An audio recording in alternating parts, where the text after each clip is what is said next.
Trīsslāņu pretrūsas apstrāde no Autospec.lv ir viena no labākajām pilsētā. Kāpēc es agrāk teicu, ka ir labākā, un tagad saku, ka viena no labākajām? Tāpēc, kad arī citi cilvēki ir sākuši taisīt šādu pašu apstrādi, kur tiek notīrīts līdz metālam, pēc tam gruntēts, un pēc tam uzpūsts kaut kāds pretakmeņu pārklājums, un pēc tam vasks, un arī visos slēgtajos dobumos tiek iekšā iepūsts vasts, katrā vietā atbilstoši tai vietai tiek iepūsts, un Ralfs taisa augsto kvalitāti.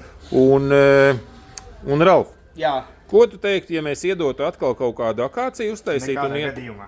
Nē, pagaidi. Man darbs ir pietiekami. Man ir plāns, bet ne šeit, ne Ralfam, bet vai Ulbrukā uztaisam akāciju. Tātad trīsslāņu pretrūsas apstrāde par 1500 eiro ar PVN. Būs ok? Bet tad viņai jābūt svaigai mašīnai.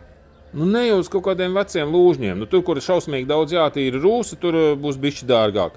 Bet tur, kur ir līdz kaut kādam 20. gadam, ne kaut kas tāds. Nu, jāskatās.